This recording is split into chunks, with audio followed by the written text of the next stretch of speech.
मैं महाजिर हूँ मैं महाजिर हूँ, हाँ हूँ मैं महाजिर हूँ मैं महाजिर हूँ। जिंदा है महाजिर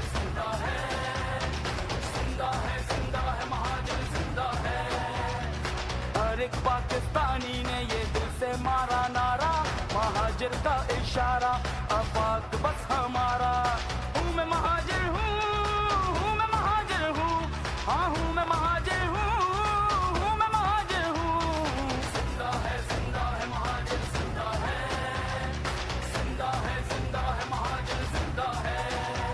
कायद का फरमान हूँ मैं, इकबाल का इल्हाम हूँ मैं, सर सैयद का शऊर हूँ, जौहर की ललकार हूँ मैं, लियाकत का अफकार हूँ मैं, और रोशन पाकिस्तान हूँ मैं।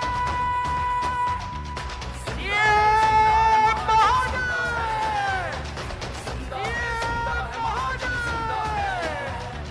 ईदल की 4 दिन की जिंदगी से बेहतर है शेर की सी एक दिन की जिंदगी गुजारना।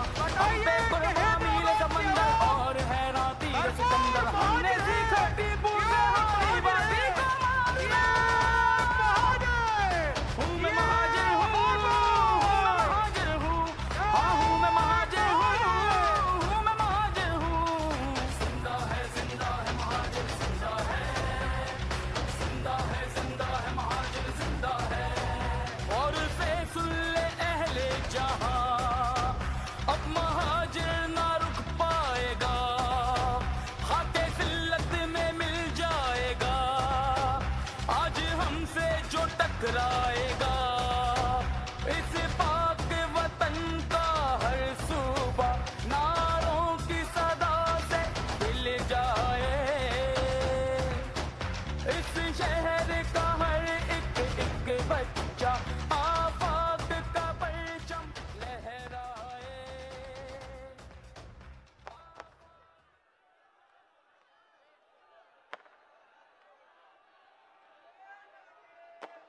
बिस्मिल्लाहिर्रहमानिर्रहीम।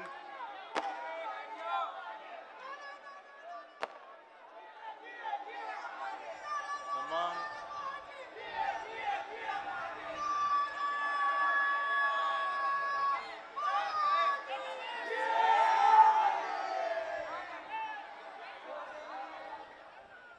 बात शुरू करूं? अगर आप इजाजत दें तो बात शुरू करूं।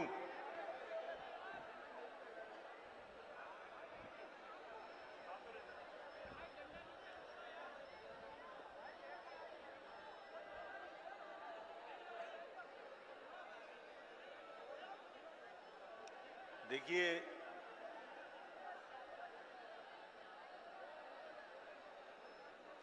अच्छा आप सब अपने आफाक भाई से मोहब्बत करते हैं?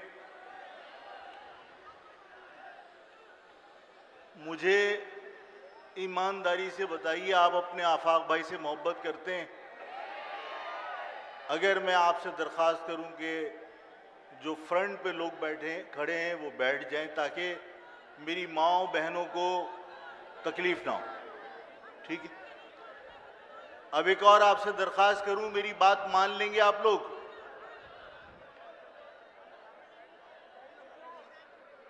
अब जितने, अच्छा मेरी एक बात मान लीजिए कि जितने वॉलंटियर्स हैं वो बैठ जाओ, शाबाश। जितने वॉलंटियर्स हैं सब बैठ जाओ। अच्छा, ये कैमरामैन जो है, ये कैमरामैन पहले तो तय ये हुआ था कि कहीं और लगाओगे आप लोग, लेकिन जालिम है आप भी। अब आपने लगा लिया है, और अगर कैमरा फिक्स कर लेते हैं ना तो आपके पास पीछे चेयर्स हैं, वहां बैठ जाओ।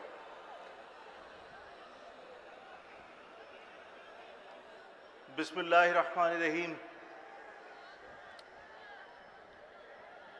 यहाँ मौजूद काबिल एहतराम बुजुर्गों, काबिल एहतराम माँओं, बहनों, बेटियों और इस कौम के जोशीले, जज्बाती और इस कौम की ताकत मेरे नौजवानों, अस्सलाम वालेकुम।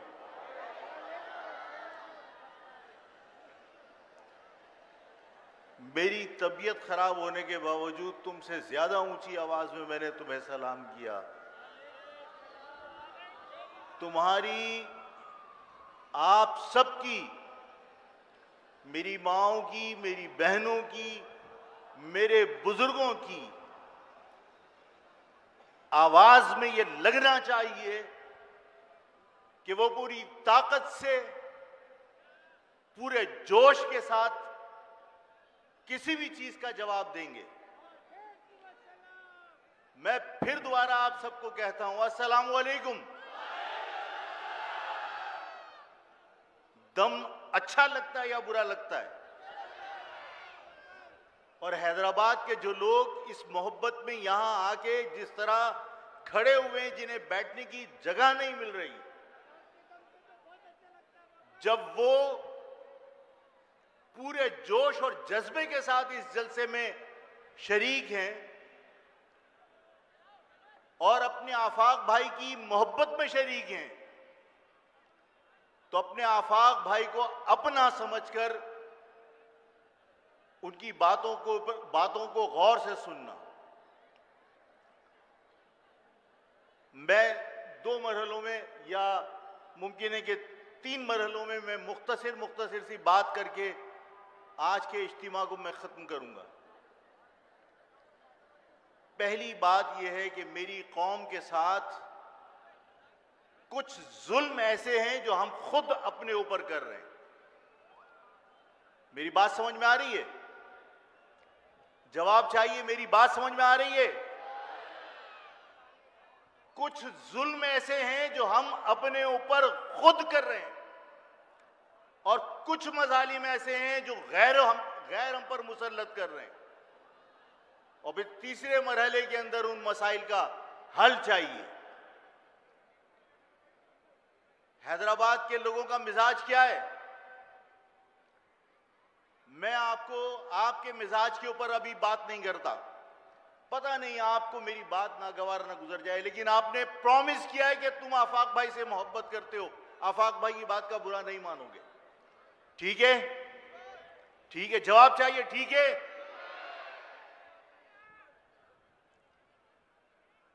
मुझसे, मैं कहीं बैठा हुआ था, किसी शख्स ने कहा कि बरकत क्या चीज होती है, रहमत क्या चीज होती है, और उसने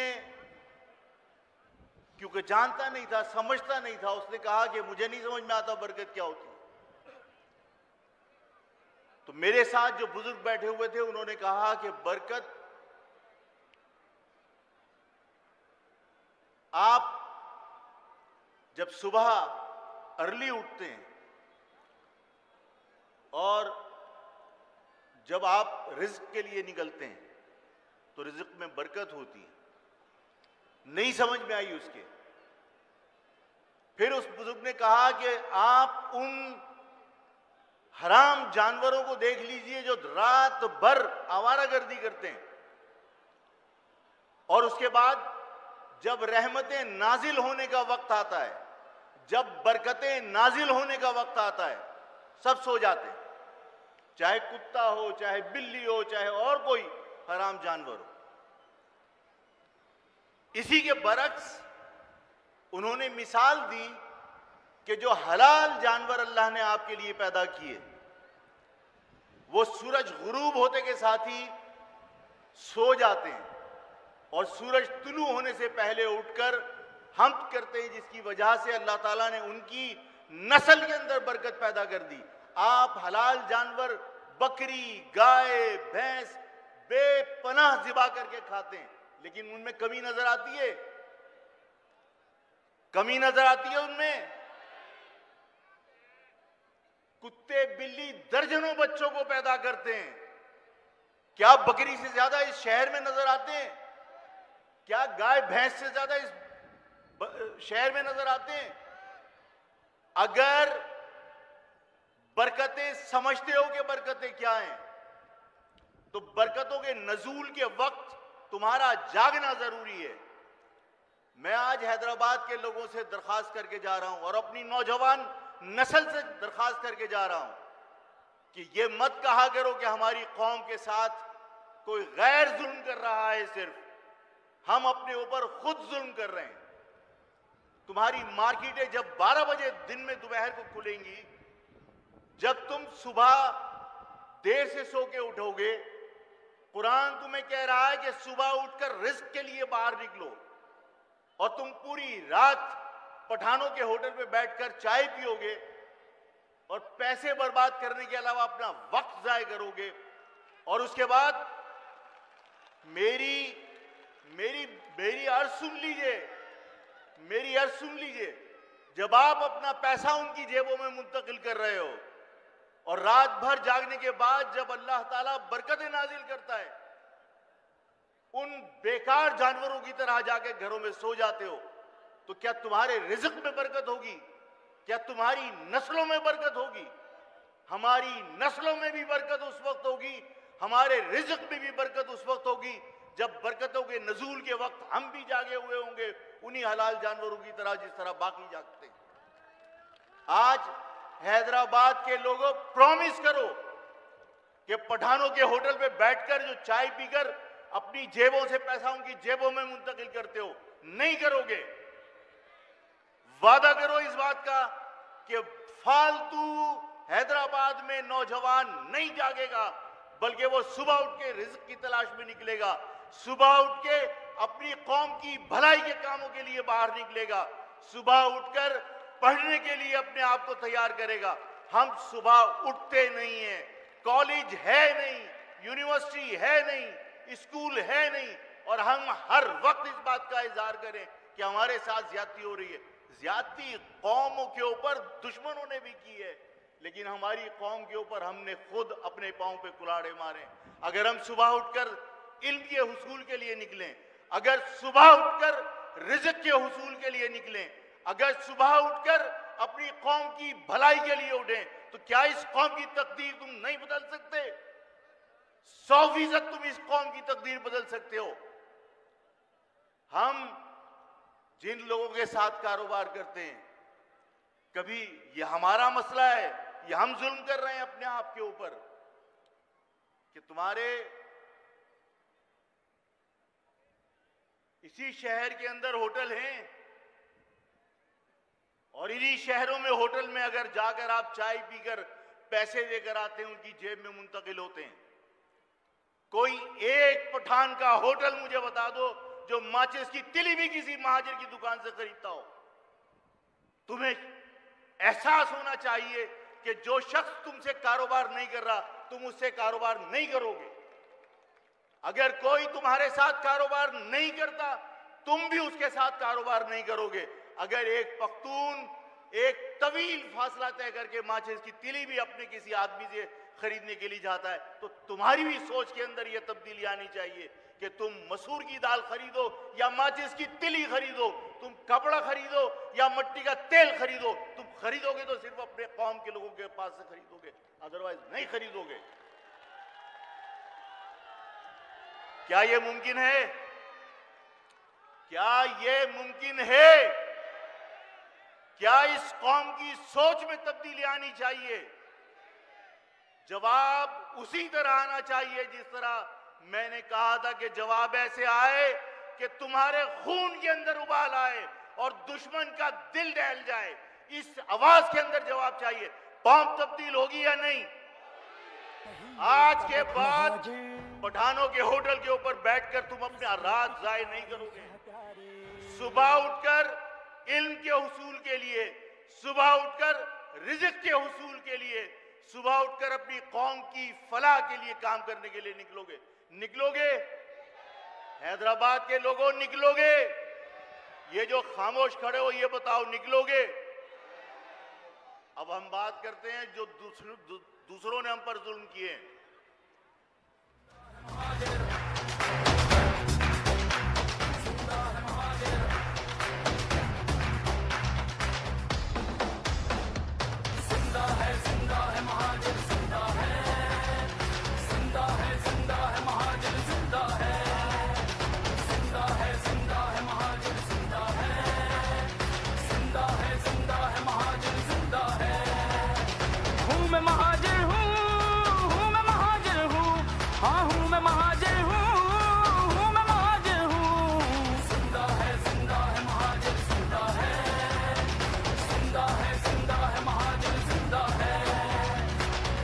पाकिस्तानी ने ये दिल से मारा नारा, महाजिर का इशारा, आफाक बस हमारा। बस बस बस बस, बैठ जाओ।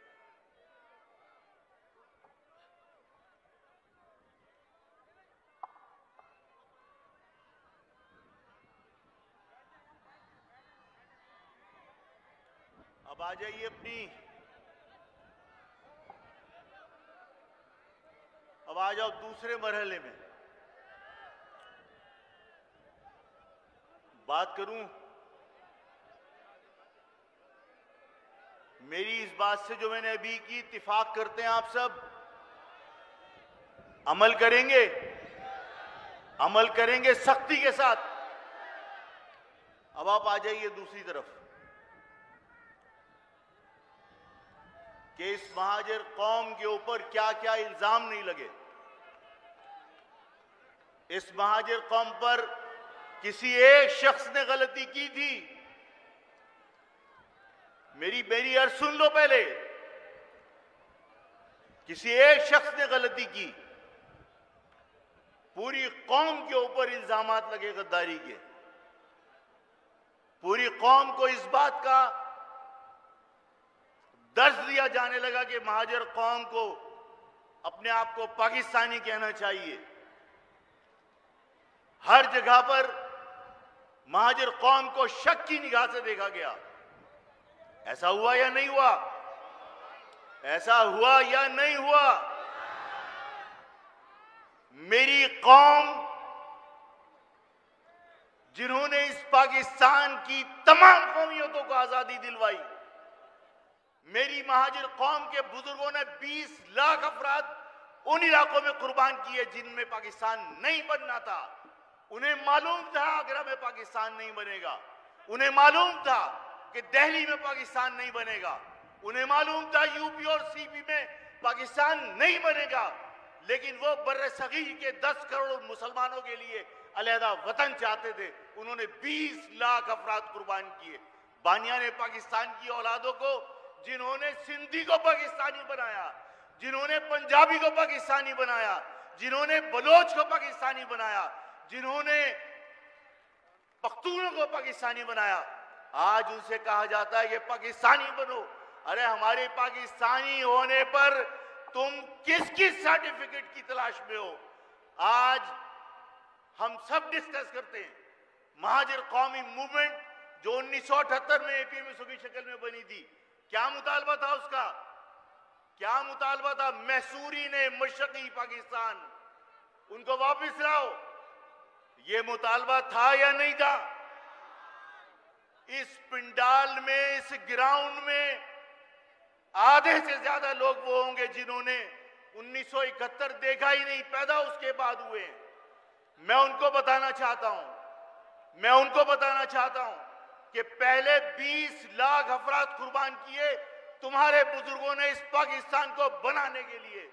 और उसके बाद जब 1971 के अंदर बंगालियों ने पाकिस्तान के अशराफिया की ज्यादतियों के खिलाफ अलहदा वतन की तहरीक चलाई, तो पाकिस्तान बचाने के लिए उन्हीं मैसूरी ने, मुशरकी पाकिस्तान ने, जो आज रेड क्रॉस के कैंपों में तुम्हारे रिश्तेदार हैं, मेरे रिश्तेदार हैं, मेरे बुजुर्ग हैं, मेरी माएँ हैं, मेरी बहनें हैं, उन्होंने वहां पाकिस्तान बचाने के लिए पाकिस्तान की अफवाज से आगे बढ़कर लड़ाई की थी। और जब बांग्लादेश बन गया, तुम जानते हो, सारे लोग हकीकत जानते हैं कि सब वापस आ गए। मैं किसी को नाम लेकर इल्जाम देना नहीं चाहता। मुआहिदे हुए, सब वापस आ गए। जो फी सबीलिल्लाह लड़े थे, जो इस मुल्क को बचाने के लिए लड़े थे, आज भी रेड क्रॉस के कैंपों में मौजूद हैं। जिंदगी उनकी जानवरों जैसी जिंदगी हो चुकी। लेकिन आज हमसे जो लोग कहते हैं ना कि पाकिस्तानी बनो, जाओ उन कैंपों के अंदर जाके देखो कि तुम यहां आसानी की जिंदगी गुजार रहे हो। वो आज भी कस्मा पुरसे की जिंदगी गुजारने के बावजूद पाकिस्तान का झंडा लगाकर पाकिस्तान आने की उम्मीद में जिंदा है। आप हमसे हुब्बुल वतनी का सर्टिफिकेट मांगते हो। वो कैंप इस बात की निशानदेही करते हैं कि महाजिर कौम के लोग जिनके बुजुर्गों ने पाकिस्तान बनाया था, वो कभी पाकिस्तान के खिलाफ नहीं जा सकते। बांग्लादेश के अंदर मैसूरी ने मुशाकी पाकिस्तान की वापसी का मुतालबा करते, कितना अरसा हो गया तुम्हें? 1971 में अलग हुआ था बांग्लादेश। 1971 से अल्ताफ ने तकरीर की हो, खालिद मकबूल ने की हो, आमिर ने की हो, आफाक ने की हो, मैसूरी ने मुशाकी पाकिस्तान की वापसी के मुतालबे किए या नहीं किए? किए या नहीं किए? वापस आ गए, मुतालबे से वापस आ गए। मुतालबे से कुछ नहीं होगा। इस शहर में यूनिवर्सिटियां नहीं है। ये कराची का सिंध का दूसरा बड़ा शहर है कराची के बाद। यहां यूनिवर्सिटी है, यहां कॉलेज है, मेडिकल कॉलेज है। छोटे छोटे नवाबशाह जैसे शहर के अंदर यूनिवर्सिटियां भी हैं, मेडिकल कॉलेज भी हैं। चांडका में भी मेडिकल कॉलेज है। तमाम डिस्ट्रिक्ट के अंदर सिंध के मेडिकल कॉलेजेस है। तुम्हारे यहां मेडिकल कॉलेज है? क्यों ज्यादती तुम्हारे साथ? ये इन ज्यादतियों पर आफाक ने भी आवाज बुलंद की। इन ज्यादतियों पर तमाम जमातों ने आवाज बुलंद की। तमाम लोगों ने कहा कि यहां पर भी यूनिवर्सिटी होनी चाहिए। बन गई, बन गई। जवाब जोर से तो बन गई। इसी शहर के अंदर जलसे हुए पक्का किला के अंदर लोग मरे हैं और वहां मुतालबा किया गया था कोटा सिस्टम खत्म किया जाए, इसलिए कि कोटा सिस्टम मेरिट का कत्ल है। मेरी कौम के बच्चे 95%, 99% वो नंबर लेकर एडमिशन नहीं ले सकते। अंदरूनी सिंध का बंदा आके 65% के ऊपर एडमिशन लेता है। हमने कहा मेरिट का कत्ल है, कोटा सिस्टम खत्म किया जाए। कोटा सिस्टम कब नाफिज हुआ था? 1973 में, जब तुम पैदा भी नहीं हुए थे बहुत सारे लोग।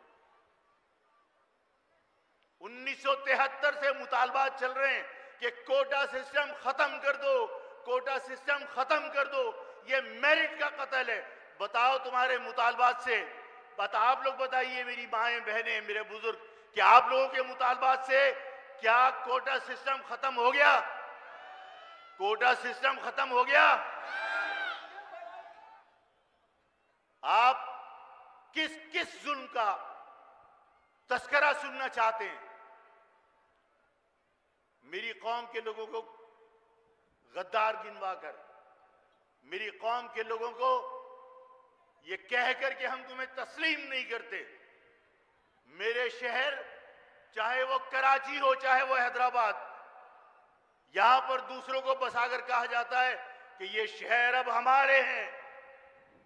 कराची के लिए कहा गया, वो पश्तीन का नाम सुना है ना? पशीन, मंसूर पशीन का नाम सुना है? एक पख्तून रहनुमा है, अपने आप को पख्तून रहनुमा कहता है। उसने कहा कराची की कुंजी अब हमारे पास है। क्या कहा उसने? कराची की कुंजी अब पठान के पास है। मैं तमाम लोगों को बहुत एहतराम के साथ ये बात बताना चाहता हूं कि सिंध का शहर कराची हो या सिंध का शहर हैदराबाद हो, यहां पर पाकिस्तान भर से जो लोग कमाने के लिए आते हैं वो यहां कमाने के लिए आए, हम उन्हें अपना भाई समझेंगे। लेकिन अगर किसी ने इस शहर में अपने आप को बाप समझने की कोशिश की तो ये याद रखना, हम तुम्हारे बाप हैं। अब महाजिर ना रुक पाएगा। इस शहर का ये कह देना कि कुंजी तुम्हारे पास है, ये कह देना। इस पाक वतन का हर सूबा नारों की सदा से हिल जाए।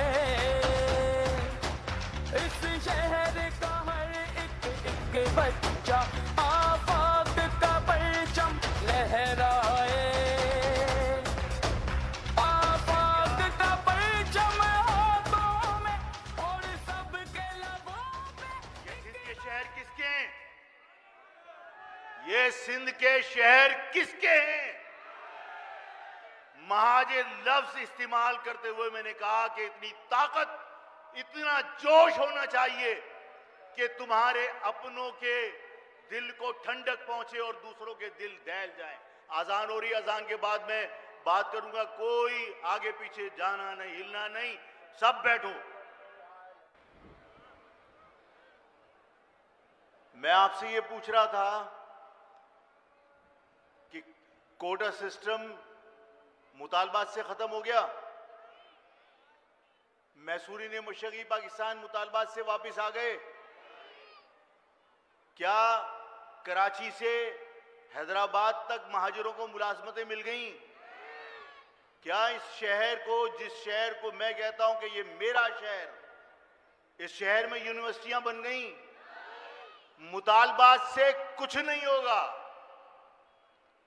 और हर मुतालबे को मनवाने के लिए एहतजाज करने पड़ेंगे, हर मुतालबे को मनवाने के लिए धरने देने पड़ेंगे और पुलिस की, गवर्नमेंट की गोलियां खानी पड़ेंगी। जब रोजाना हर मुतालबे के बाद एक नए मुतालबे के लिए अपनी जान हथेली पर रखकर तुम्हें तहरीक चलानी है, तो फिर तमाम मसाइल का जड़ जो है, यानी आपको वजीर आला साहब ने एक बात सिखा दी। वजीर आला साहब ने कहा कि अगर हम अब तक अपने आप को पाकिस्तानी कहते हैं, ये वजीर आला के अल्फाज हैं कि हम अब तक अपने आप को पाकिस्तानी कहते हैं, अगर हमारे साथ नाइंसाफी बंद नहीं हुई तो हमें कुछ और सोचने पर मजबूर ना करो। क्या मकसद है इस बात का? अरे क्या मकसद है इस बात का?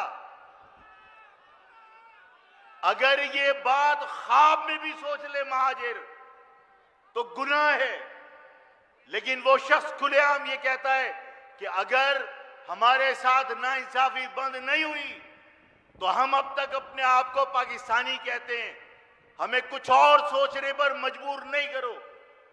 तो अगर तुम अकलियत में होने के बाद, क्योंकि वफाक में सिंध अकलियत में है, वफाक में सिंध अकलियत में है ना, पंजाब 56% है, सिंध अकलियत में है ना।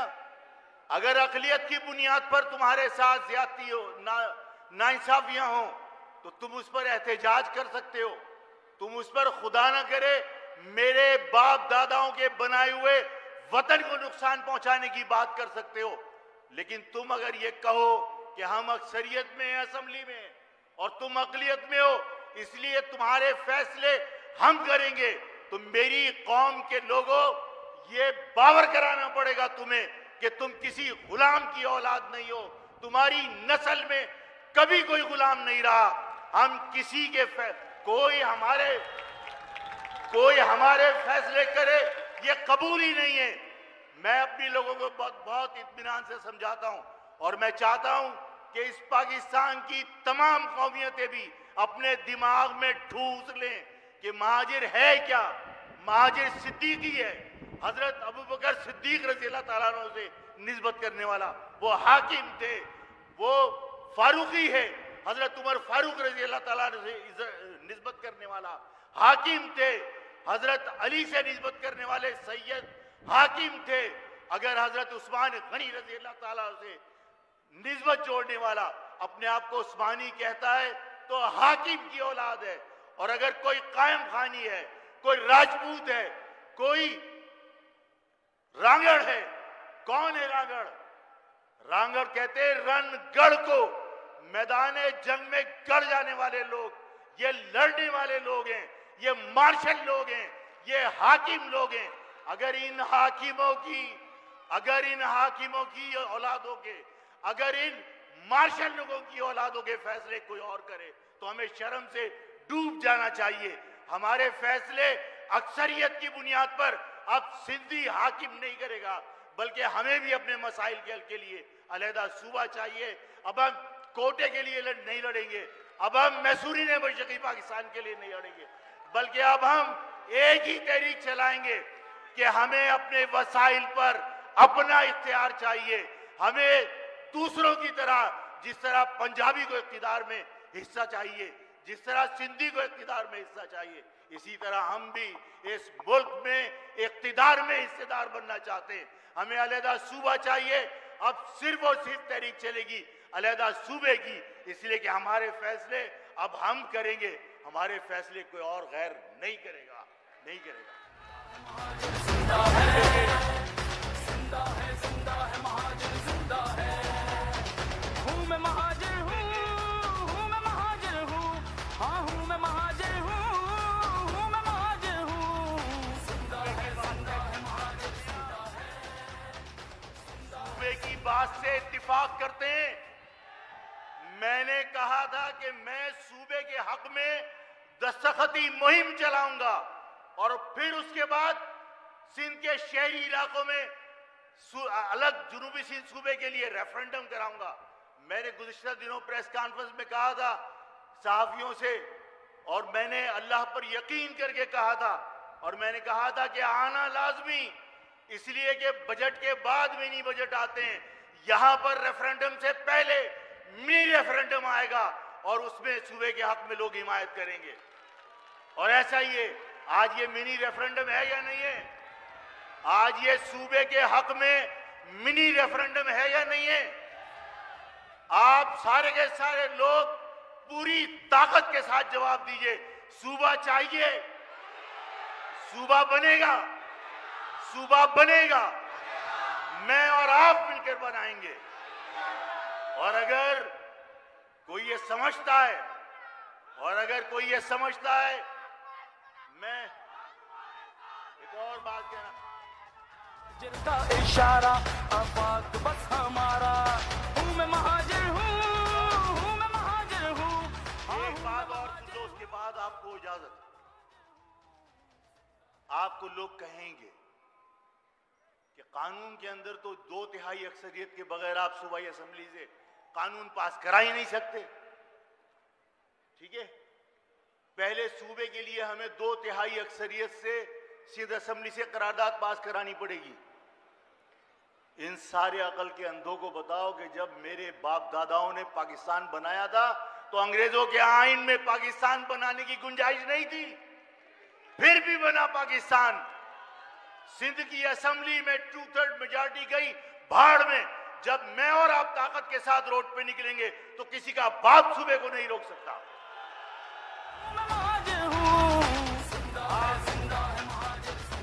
खुश रहो, खुश रहो, हैदराबाद के लोग खुश रहो और अपनी कौम के लिए शीशा पिलाई हुई दीवार बन जाओ। अल्लाह ताला तुम्हारा निगहबान, अल्लाह इस मुल्क का निगहबान, अल्लाह मेरी कौम को कामयाबी अता फरमाए। अल्लाह हाफिज। हाँ हूँ मैं महाजर हूँ मैं महाजर हूँ। जिंदा है, जिंदा है, महाजर जिंदा है। जिंदा है, जिंदा है, महाजर जिंदा है।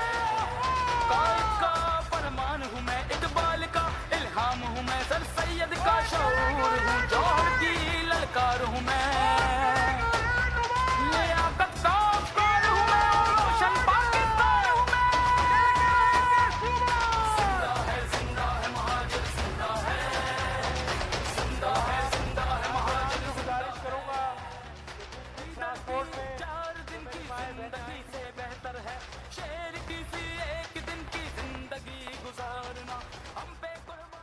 समंदर और हैरान तीर सिकंदर, हमने सीखा टीपू से हारी बाजी को मारना। हूँ मैं महाजर हूँ मैं महाजर हूँ, हाँ हूँ मैं महाजर हूँ मैं महाजर हूँ। जिंदा है, जिंदा है, महाजर जिंदा है। जिंदा है, जिंदा है, महाजर जिंदा है। और से सुन ले अहले जहां, अब महाजर ना रुक पाएगा, खाते जिल्लत में मिल जाएगा। आज हमसे जो टकराएगा